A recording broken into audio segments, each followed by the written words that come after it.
Bonjour à tous, j'espère que vous allez bien. On se retrouve pour le brief du mercredi 24 mars 2021. Alors comme d'hab, aujourd'hui on parlera du Bitcoin, bien entendu. Rebond ici, c'est bon signe. Enfin, c'est bon signe. Si, allez, c'est bon signe.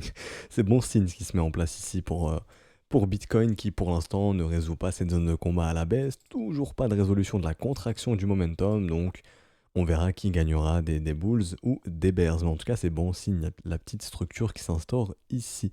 On parlera rapidement des spreads qui pour le moment donnent pas vraiment plus d'informations qu'hier. Le M ne s'est pas tellement confirmé ici. Enfin, on verra si ça se confirme dans les prochains jours, hein. On verra si on a réellement une perte de demande, je vais y arriver, ou non. Ensuite, on parlera bien entendu d'Ethereum on parlera de CRV aussi, mais c'est pas ça que je voulais montrer. CRV très bullish, hein, très intéressant ce qui se montre ici. Je vous parlerai aussi de data très intéressante. Mais on parlera de Ethereum qui pour le moment tient son petit premier arrêt ici. C'est aussi une chose qui montre que Ether veut tenter de se reprendre, mais c'est pas encore gagné. On parlera momentum, etc. bien entendu. Et pour finir, on parlera de CRV. Je ne parlerai pas d'XRP et d'LTC ici. LTC, tout ce que je vais dire pour Ethereum, c'est valable pour LTC. Et XRP, j'ai déjà fait de nombreuses updates, hein. Maintenant, on attend juste Cassure des 75 centimes et 79 pour lancer le rallye et avaler tous les vendeurs en fait du mois de décembre. Alors, Bitcoin, on va passer directement en 4 heures. Très très intéressant de voir, dès qu'on vient sur le premier arrêt ici, que les bulls se montrent. Une première fois avec ce W, une seconde fois avec ce W ici. C'est très très très très intéressant, ok. Ça montre vraiment qu'il y a une volonté de maintenir les prix ici. C'est une bonne chose, ok. Et donc, pour l'instant, pas de résolution de cette contraction. Légère mèche basse, mais pas d'enfoncement. Donc les bulls, pour le moment, qui maintiennent un peu cette zone de prix. Et donc léger rebond pour le moment, léger rebond mais en W, donc c'est une excellente chose, hein, je le répète, pardon, ce qui montre en fait qu'on est en train d'inverser pardon, cette dynamique baissière qu'on avait instaurée ici. On reprend une petite dynamique haussière, c'est très bon signe. Ça montre que vers ces niveaux, il y a vraiment un rejet et que l'offre pour le moment n'est pas assez suffisante pour venir péter ces niveaux. Vous voyez ça comme ça, donc ça je vais l'écrire. Bon, au fait, petit off, j'ai mon clavier qui vient de lâcher un petit problème avant le brief, donc bon. Je vais écrire avec un clavier virtuel, si j'écris lentement, c'est pas de ma faute, désolé, passez en x2 si vous voulez. Alors, ici je vais écrire perte d'offre, euh, hop, sur ces niveaux, hop, enfin perte d'offre, offre pas assez suffisante hein, pour le moment. Donc ça je vais l'écrire, ça veut bien marcher, ok. Donc là je suis avec un clavier virtuel, je pense que vous l'avez compris. Donc sur ces niveaux, perte d'offre bien entendu, juste ici. Maintenant rebond. Alors le rebond il est sur le premier arrêt, on va voir si c'est un simple dead cat bounce, auquel cas vous connaissez, on peut partir sur un mouvement de continuation donc comme ceci. Je vais le dessiner, donc AB égale CD comme ça. Et on pourrait aller faire un petit tour dans la zone de rechargement. Si le premier arrêt cède, attendez-vous un retour dans cette zone de rechargement de short et donc à revenir tester le haut de la zone de combat. Parce qu'une zone de combat c'est quoi? C'est un range. Donc les traders, qu'est-ce qu'ils sont en train de faire? Ils sont en train d'essayer d'acheter le bas du range pour revendre le haut, tout simplement. En tout cas, c'est le trade très très simple, très facile à prendre, et pour l'instant, le marché est en train de se battre entre ces deux bornes. Alors, une petite chose aussi sur la dynamique, on sait qu'en 4 heures, elle avait été inversée ici, ok, et on y voyait des W potentiels se dessiner à l'intérieur. Donc là, il y a beaucoup d'acheteurs qui se sont fait piéger hein, ici. Donc ici, il y a beaucoup d'acheteurs qui peuvent justement proposer de l'offre parce qu'ils sont bloqués juste ici. Donc ça va être intéressant de voir comment les bulls vont essayer enfin les bulls coincés qui au final deviennent des vendeurs potentiels, hein, et comment les vendeurs vont essayer de sortir et est-ce qu'ils vont vraiment faire une grosse résistance ou non. J'ai envie de regarder avec un petit fixed range qui va me montrer le volume exécuté sur la descente. Où est-ce qu'on a le plus de volume? C'est ici. Donc, enfin, où est-ce qu'on a eu le plus d'échanges? Donc, le plus d'échanges, c'est sur le niveau des 58 000. Donc, vraiment, il faudra faire attention sur ce niveau. On voit ici, hein, ça a servi support, résistance ensuite. Donc, vraiment, ici, il y a beaucoup de vendeurs qui peuvent bloquer les prix. Donc, aux alentours des 58 000 dollars pour être précis. Ok. Donc, j'ai envie de regarder d'un point de vue order flow. Ce que ça donne. Alors on a eu quelques acheteurs qui sont entrés par là. Ce qui est très intéressant, c'est qu'on les a sortis directement, hein. Ici on les a sortis, l'open interest a bien dégonflé. Et on peut voir d'ailleurs que pour l'instant, l'open interest dégonfle. Donc il y a plus de positions qui se clôturent que de positions qui s'ouvrent. Donc ça c'est une bonne chose. C'est-à-dire qu'actuellement les gens ne sont pas en train d'acheter ce rebond. Et les gens ont probablement peur. Et les gens n'achètent pas les W encore une fois. Donc c'est quand même une bonne chose. C'est une bonne chose de voir que les gens ne veulent plus trop acheter ce marché pour le moment. Ici, on le voit, quand je passe en 1 heure, vous voyez ici, c'est vraiment, ça dégonfle, donc c'est vraiment une bonne chose. Et on voit aussi d'un point de vue liquidation, ce que je vous expliquais hier, les élèves aussi en passant. Vous voyez ici, les liquidations bulls deviennent décroissantes. Donc ça montre qu'on liquide de moins en moins d'acheteurs ici. Et donc on peut peut-être doucement se réattaquer aux vendeurs. Et de voir de moins en moins de liquidations acheteuses avec du W qui se dessine, ça peut justement signifier qu'on va aller s'attaquer un petit peu aux vendeurs. Maintenant, on retrouve un petit peu des pics de liquidation vendeurs. Affaire à suivre. Voilà, pour le Bitcoin, l'update est faite sur du court terme. C'est vrai que j'ai pas regardé le momentum en 4 heures. Toujours dans cette contraction, on le voit ici, hein. Des sommets descendants, des creux ascendants, toujours pas de résolution. Il faudra être patient ici. Et ça sera annonciateur aussi comment dirais-je, annonciateur pardon, d'un retour de volatilité, tout simplement, qu'elle soit haussière ou baissière.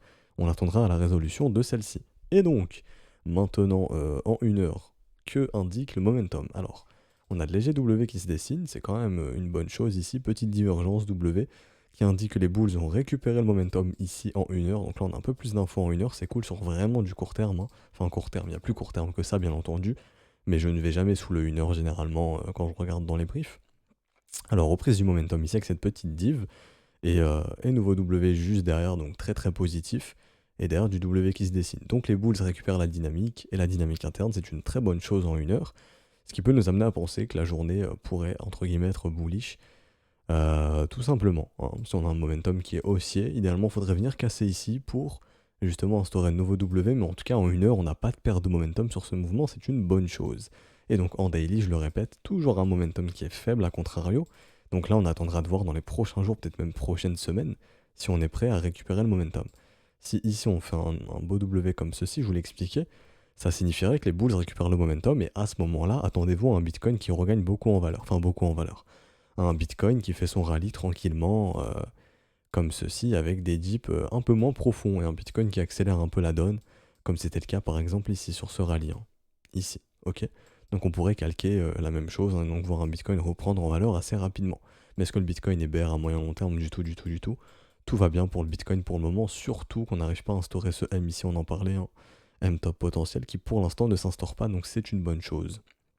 Voilà, voilà. J'ai rien d'autre à dire à part côté spreads ici, pour l'instant ça se confirme pas légèrement ici, mais ça a pas voulu confirmer. On verra si on reprend une dynamique baissière comme ça, mais pour le moment ça a pas trop l'air d'être le cas, donc c'est bon signe. C'est bon signe, hein, et on aimerait voir de nouveaux W ou un nouveau sommet se dessiner ici sur les spreads, donc ça on suivra ça ensemble. Il y a un élève qui m'avait demandé ce que je pensais du dollar index, enfin de regarder, c'est vrai que ça fait longtemps que j'ai pas regardé, je vais juste regarder ce que ça donne ici le dollar index. Dollar index qui poursuit son rallye, donc il faudra surveiller ça. Mais comme je vous expliquais, le dollar index, oui, il y a un bottom ici qui se pose, enfin un bottom, une structure de bottom s'est posée. Il faudra vraiment surveiller comment réagit le premier arrêt. Ok.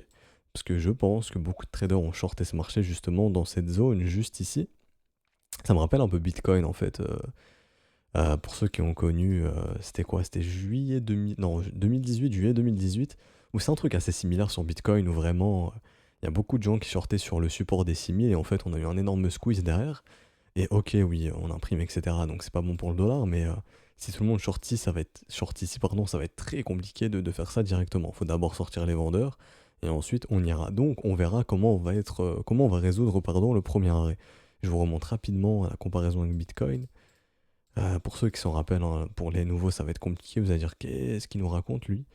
Mais je vais vous montrer ça rapidement. Moi, ça me fait penser à ça. C'était ici. Ouais, c'était juste ici. Ouais, donc c'était bien juillet 2018. J'ai une mémoire qui a l'air de fonctionner. Tout va bien. Donc c'était ici, en fait. Il y avait énormément de vendeurs. Ici, tout le monde shortait, en fait, la cassure du support, en fait, des 5000, 6000. On avait un record de short. À l'époque, c'était un Bitfinex qui leadait, hein, avec BitMEX quand même. Et Bitfinex leadait les comptes. Enfin, l'idée côté margin et côté levier. Donc côté levier, oui, tout simplement, côté margin. Et oui, gros short squeeze ici, et avant, bien entendu, de hop, ensuite aller plus bas. Et ça me fait penser un peu à ça sur le dollar index. On verra. On verra, parce qu'il y a quand même du W weekly, c'est signe de bottom ici, hein. Et c'est vraiment une zone de prix qui n'est pas. C'est pas anodin en fait ici, hein, de voir le dollar index essayer de se reprendre, parce que je vous le répète, on est quand même à l'aube potentiellement d'une structure de retournement encore à long terme. Je passe en trimestriel, ça rigole pas le trimestriel. Je vous montre un petit peu du M trimestriel, hein. Ça, c'est du M trimestriel. Et ensuite, de 2001 jusqu'à 2008, le dollar index est mangé claque sur claque. Ok. Et là, si on fait la même chose, hein, donc si on fait du M ici en trimestriel, vous savez pertinemment que le dollar index se mangera claque sur claque. Et bah, ce sera pas bon pour le dollar index. Et au final, pour les Européens, bah, c'est bien, on va gagner un peu, entre guillemets, d'échange contre le dollar, mais bon, ce sera pas cool pour les Américains, quoi. Et donc, quand on passe justement à long terme, on voit clairement, donc là j'ai pris un autre ticker, on voit clairement que le dollar index à très très long terme est baissier. Ici, je prends depuis, du coup, depuis 84, on voit qu'on est clairement dans une tendance baissière ici, on le voit, hein.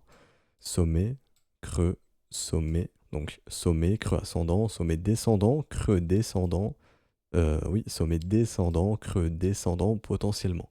Et donc si ce M trimestriel s'instaure, ça serait pas joli. Ce serait pas joli du tout. On va voir ça ensemble et ça serait super bullish pour Bitcoin, hein. Ce serait très très bull pour Bitcoin, vu qu'on a vu que généralement il se comporte bien quand le dollar index se mange des petites claques comme ça. Donc on l'a vu sur ce rallye, hein, depuis que le dollar index se prend des claques comme ça, c'est très très très très bullish pour Bitcoin. Donc on verra un peu ce qu'il en est. On verra ce qu'il en est, je vais juste retourner ici. On verra un peu la résolution du premier arrêt. Je vais juste mettre une petite... Bon, elle est déjà placée au final, je l'avais déjà mise, donc c'est bon. Donc on verra, on verra comment va réagir le marché ici, ça va être assez intéressant. Si c'est un simple dead cat bounce ou si on a réellement instauré un bottom ici.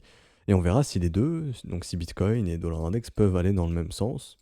On verra ça ensemble. Dans un cycle de croissance, ça ferait sens, honnêtement, ça ferait sens. Qu'on ait justement les deux qui puissent aller dans le même sens. C'est vrai que pour le moment ça n'a pas été le cas, mais bon, cette fois-ci, enfin, pas envie de dire que cette fois-ci c'est différent, mais on est quand même à l'aube de notre cycle de croissance, enfin, en tout cas c'est en train de se marquer, donc on verra. C'est en train de, ouais, c'est en train de, quand même de se marquer, je vous montre ça rapidement, non, c'est pas ici.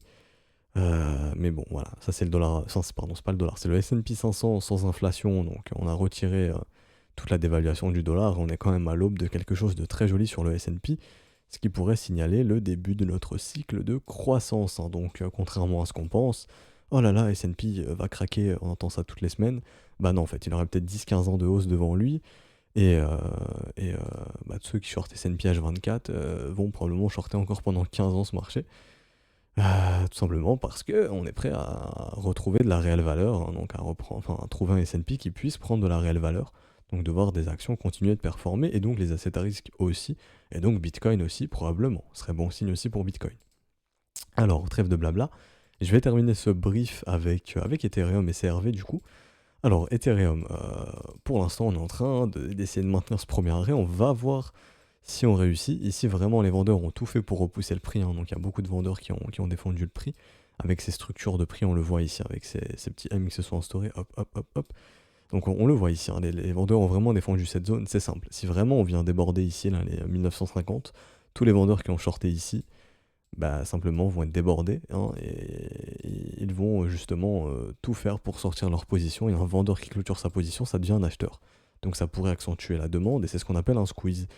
Donc si on commence à faire ça, à remonter, à regagner cette zone de prix et à dépasser ça là, c'est très très bullish puisque ça pourrait coincer tous ces M dans ce gros W au final et ça serait très très bullish et ça pourrait nous permettre de partir sur un mouvement de continuation et on l'avait vu hier, si ici on tient le premier arrêt et qu'on repart, bah, c'est très bon signe, on pourrait partir sur des mouvements de continuation, on avait calculé ça donnait 3700 $ de mémoire. Mais en tout cas on pourrait reprendre un joli rallye sur l'Ethereum qui pour le moment n'est pas du tout bearish, en Ethereum n'est pas du tout bear, on est simplement dans une consolidation, et on verra si on est prêt à repartir.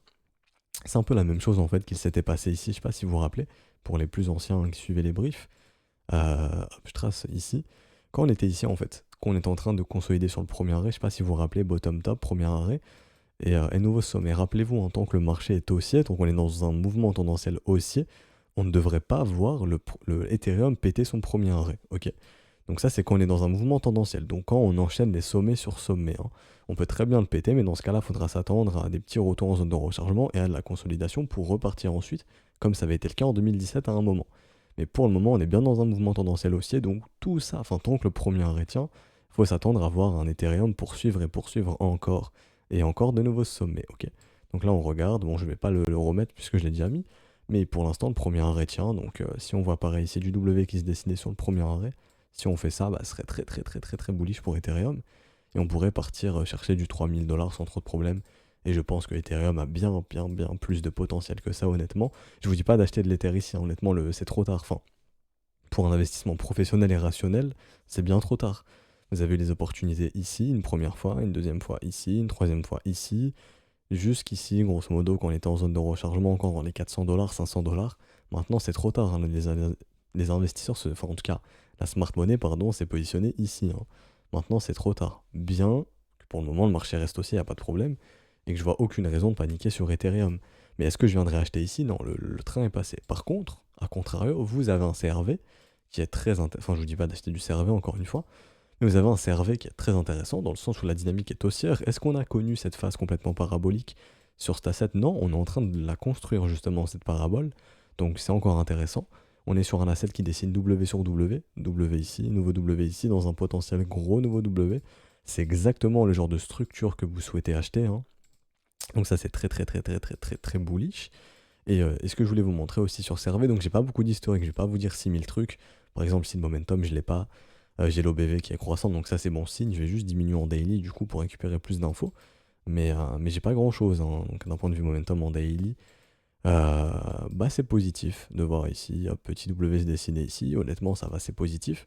Paire de momentum ici, les divs se sont dessinés, les bulls ont besoin de souffler, on souffle, on consolide pour repartir, on récupère le momentum doucement. La dynamique, on la récupère aussi doucement. Quelle structure voyez-vous ici? Du W comme ceci, c'est très bon signe, hein. Ça montre que les bulls sont présents. Et donc, on est en train même de partir sur un setup de continuation ici.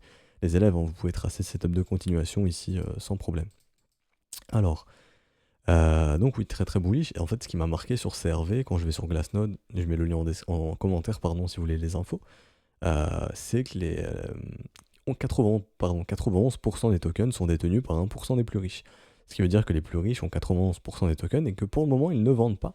Les plus riches ne sont pas du tout en train de vendre, donc s'ils ne sont pas en train de vendre, c'est-à-dire quoi? C'est-à-dire qu'ils veulent vendre plus cher. C'est-à-dire qu'ils ont aussi les moyens de pousser le prix, puisqu'ils ont tous les tokens dans leur poche. Donc pour eux, c'est très facile de pousser les prix. Comment ils font? Bah en fait, c'est simple. Ils vendent pas, ils mettent rien dans le ask, dans la vente, ils proposent rien en offre, ce qui fait qu'il y a très peu d'offres disponibles, et le peu de demandes qui gagnent l'asset permet de pousser le prix très facilement. Et donc ici, on voit quand même 91% des tokens détenus par les plus riches. Ça veut simplement dire qu'ils veulent vendre plus haut. C'est un peu comme Matic, quand je vous en parlais à 3 centimes, on voyait les structures se dessiner et on savait qu'il y avait 92% à l'époque des tokens détenus par 1% des plus riches ou 88, je sais plus. Bah c'est la même chose, c'est-à-dire que eux ils veulent vendre plus cher et pour le moment, bah ils vendent pas. Donc c'est-à-dire qu'ils veulent vendre plus cher. Et honnêtement, la dynamique est très bullish, hein, quand vous voyez ça. WW, de nouveau W, vous savez très bien ici que l'offre est inexistante. Enfin inexistante, elle est présente bien entendu, hein. Mais elle est tellement minime parce qu'en fait directement on revoit du W. Ça montre quand même que la demande fait ça et que l'offre, à contrario, elle fait ça.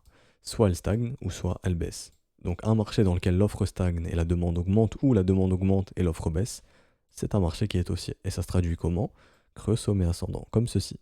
On repousse l'offre à chaque fois. L'offre n'arrive pas à instaurer de nouveau plus bas, et la demande grappille un petit peu, un peu plus, de plus en plus. On grappille, jusqu'à tomber dans un gros mouvement parabolique.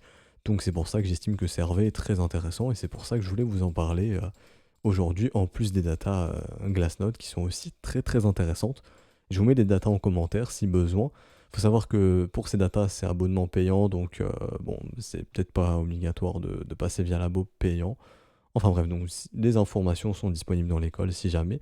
Et on va s'arrêter ici, j'ai plus grand chose à dire. Du coup, si le brief vous a plu, n'hésitez pas à laisser un petit pouce bleu, à vous abonner si ce n'est pas déjà fait, à nous rejoindre sur Discord. Si vous voulez rejoindre l'école, tout est expliqué en description, en vidéo de présentation, et tout est dispo sur le Discord dans le salon bienvenue. Je vous invite à nous rejoindre. Et du coup, on se retrouvera pardon, donc demain. Ciao.